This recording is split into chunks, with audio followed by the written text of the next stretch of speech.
Hello, my name is Rain Andrew Laux, and this is the Kill Count Explained, where we take a look at Star Trek media to count the kills and explain the episode. Today we're looking at Charlie X, Season 1, Episode 2. We begin with the Enterprise coming alongside a science probe vessel, the Antares, with Captain Kirk heading towards the transporter room. When Kirk arrives, the captain, navigator, and Charlie Evans are transported over. While talking to the captain of the Antares, Charlie keeps interrupting. Kirk issues his first reprimand, telling Charlie what he's doing is wrong. Charlie is then introduced to Yeoman Rand and gets his first ever glimpse of a girl. After a quick examination by Dr. McCoy, he wanders the ship where he once again meets Yeoman Rand. He gives her her favorite perfume, not available anywhere on the ship. After parting words, he slaps her butt, to which he is given a fast reprimand. On the bridge, they discuss how Charlie survived being the sole survivor of a transport accident at just 3 years of age, with Spock coming to the conclusion that Thasians exist in some form on the planet, because the food on the ship would have run out within 1 year, and Promes have shown very little edible life. Soon we come to the rec room, where Spock is playing the lyre and Uhura begins to sing along. Soon after, Charlie enters and Uhura begins to sing about him. But Charlie doesn't like it. And suddenly, Uhura loses her voice? He then wows the room with card tricks. On the bridge, the captain of the Antares tries to contact Captain Kirk to warn him of something, only for the line to give out. Charlie then mentions that the Antares was not well maintained. Spock then tells Kirk that the ship was destroyed. Earlier in the episode, the captain had mentioned that it is just the 20 of us, so we will add 20 people to the kill count.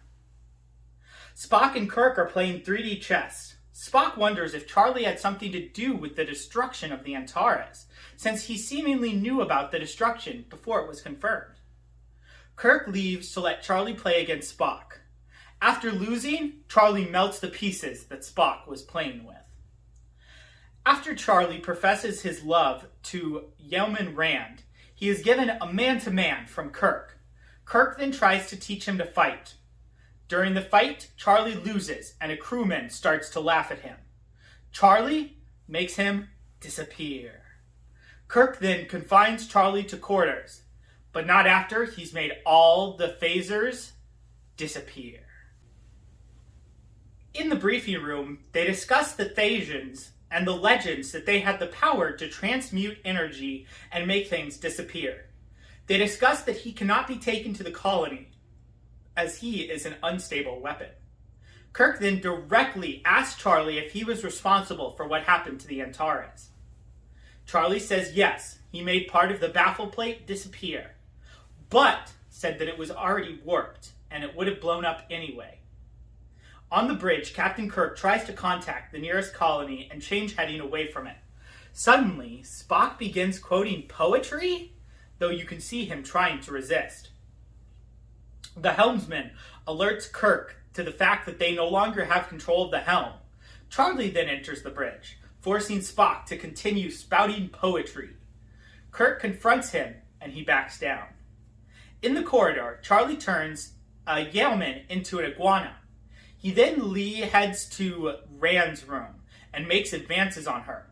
Luckily, she's able to signal Kirk and Spock. They rush down and are both hit with an attack by Charlie. Rand then slaps him, and Charlie makes her disappear. Kirk and Spock try to lead Charlie into a trap. It works for a second, but Charlie simply makes a wall completely disappear to escape. He passes another female crew member and transforms her into an old lady. Finally, he comes to a group laughing together and makes their faces disappear. On the bridge, they come up with a plan to defeat him by turning on every part of the ship to tax his powers. Charlie then comes back to the bridge and sits in the captain's chair. They quickly turn everything on.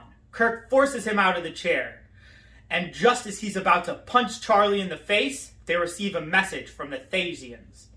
Charlie begs not to be taken back, And just then, Rand materializes on the bridge. Suddenly, a floating head appears on the bridge. Charlie begs not to be taken back. The head explains that they cannot bring back those lost on the Antares, but could return those lost on this ship. Charlie once again begs for his life, not to be taken back.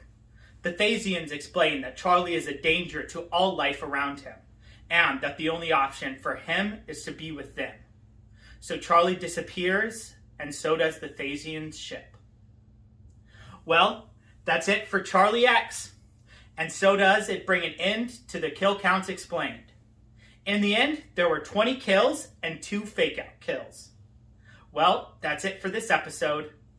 Live long and prosper.